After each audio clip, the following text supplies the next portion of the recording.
Hey, it's Jared with Gear and Light. Today we're going to take a look at the RF 24 to 70 millimeter lens, and I have that paired with the Canon R6. Now, this lens, the 24 to 70 millimeter lens was the very first high-end glass that I purchased. Back when I was shooting Canon DSLR, the 24 to 70 f2.8 was the first time that I ever dropped a bunch of money on a lens. And that lens was my workhorse, and it started at a long life that I've had of shooting with 24 to 70 millimeter lenses. That lens is just a great overall range of focal length, from 24 being able to shoot kind of wide to 70 millimeter being able to get to telephoto just barely, and having such a nice range in between.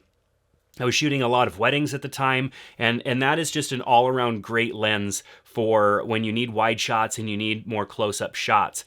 And so with the 2470 RF series lens, this lens has some features and is just, I mean, it's amazing. If I knew that lenses were going to be this good back when I first got started, I don't know, I wouldn't have imagined some of these features. And so with the RF lineup here with Canon, Canon's finally coming into their own. I think with the R6, the R5, like these cameras that they've been coming out with the last couple of years are absolutely fantastic. And the lenses are forward-thinking and feature-packed, and I just absolutely love that. Canon has brought their already fantastic track record of amazing L-series glass and brought it to this new kind of almost futuristic time where we've got more than just a zoom and a focus ring.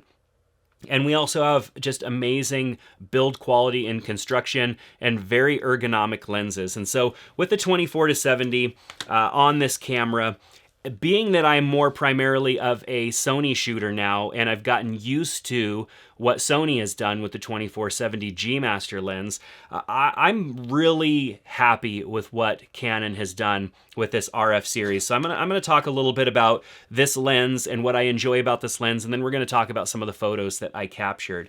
So this lens has stabilization, which is fantastic. Internal stabilization is just amazing on a 24 to 70 millimeter lens. And then it also has a lock. And so as I try to zoom, because this lens does extend out as I zoom, I could flick on the lock and hold it closed. That's common. All their 24 70 millimeter f2.8 lenses, I think, have always had the lock. But what we have here is three rings.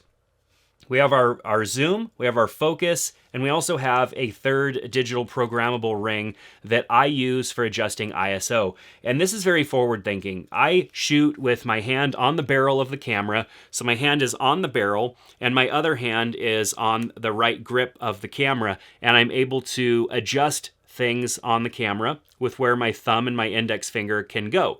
But it is a little bit of a pain to get down to the bottom of the camera and make adjustments. And so I remap some of my settings a little bit differently so that I can utilize this additional ring for ISO. Now, I shoot manual all the time, full manual, camera's in manual mode, and I am adjusting my shutter speed, my aperture, and my ISO.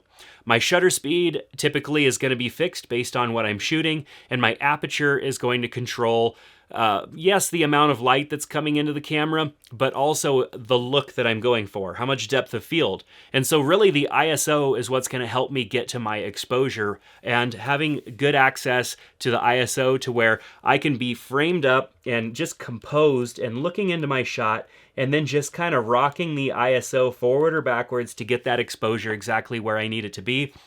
These RF lenses are just magical because of that feature. And so not only that, but the build quality of the lens and the ergonomics, I think, are really smart. The lens kind of steps up a little bit here for your focus or for your zoom ring. And so it feels really nice. It's decipherable that you're on the zoom, and a lot of these lenses have these in different positions. You know, you might have the focus ring back here and the zoom ring up forward, and so you need to be able to easily tell what you're doing. And this stepper right here, it feels really good, and how I'm holding that, it just kind of sets, this little step here just kind of sets right on the ridge of my hand, and it feels really good there. And then of course I've got the focus ring, which I'm only going to be using if I am shooting video. I'll probably go into manual focus, and that's right there as well, just forward. So I could be working my zoom a little bit and then just reaching forward ever so slightly and getting to that focus. But then I have this ring right up front, which is not going to be in the way on the 70-200. That is way back here, which is fine. But on this lens, I like the fact that it's up towards the front, and I can just adjust that that ISO. Or if you wanted to set it to something else, you can adjust that. I heard some people set it to aperture so that they can feather their exposure. Although it does click. So as you can hear, it does click, and there is no way to declick that. So you are going to have a little bit of a click, and if you do set this to your, your ISO or your aperture, it's going to step in the adjustments. So for shooting video, that can be a little challenging, but for shooting photos, definitely not a problem. So the ergonomics of this lens is fantastic. Yes, it is a little heavy of a lens. It's not a super lightweight lens, but this package with the R6 and the 24-70 is very manageable and is just a very nice collection here for capturing photos. And I wish that I had a lens like this back when I got started. It would have been so amazing. So the photos, now with this lens, like I said, I've been shooting with 24-70 since pretty much I got started. First lens that I ever purchased that cost more than a couple $100 was the 24-70 f2.8 from Canon.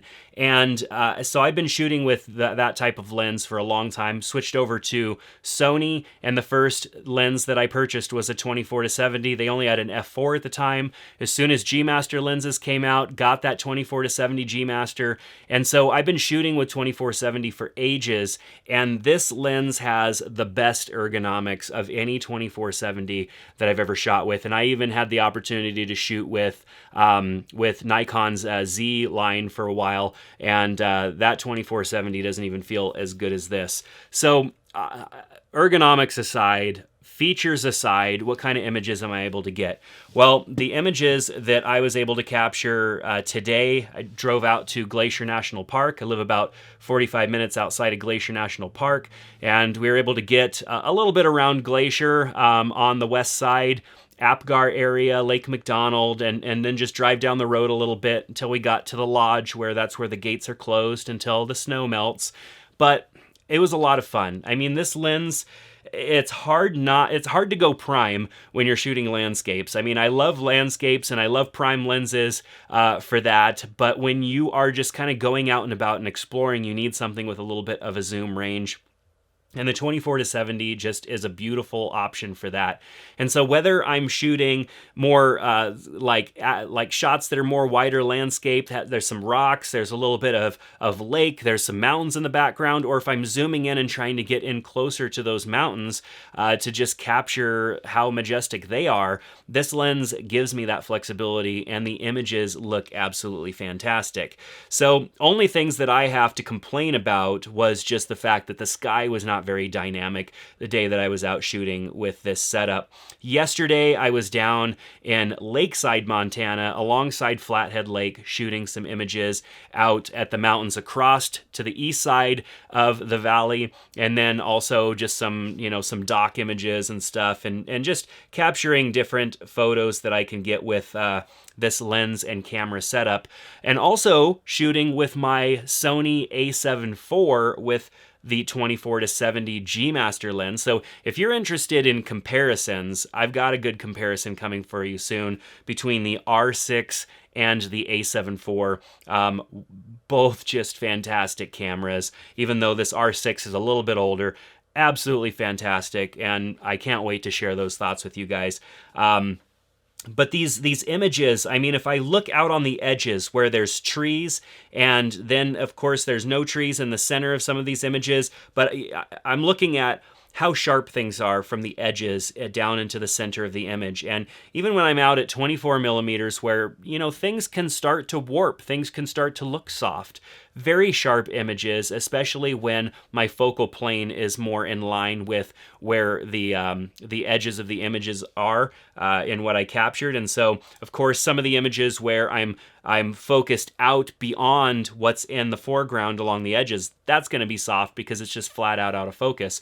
But you could tell the difference between a lens and the elements on the edges, or the subjects on the edges of the image being out of focus because that was artistic choice, versus the lens just being a bad lens and not keeping those elements out on the edges sharp. So this image where I've got, you know, trees on either side and a mountain down the center, I mean, just an amazing image. If you look at the rendering of the items that are out of focus, the branches, they're out of focus, of course, on purpose, but they just look great. I mean, it's so smooth and just, I don't know, it just looks soft, even though I know that's a prickly tree. But anyways, so this lens just performed fantastic, and I had a hard time throwing any other lens on. I've got a couple of prime lenses that I rented as well.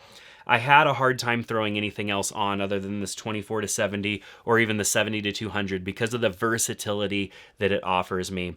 So I've talked a lot about my thoughts about this lens. I mean, there are a lot of reviews. If you want something technical, there's a lot of folks that have already gotten technical about this lens and talked about the specs and all that stuff. And a lot of them don't really show you photos or really give you too much personal experience.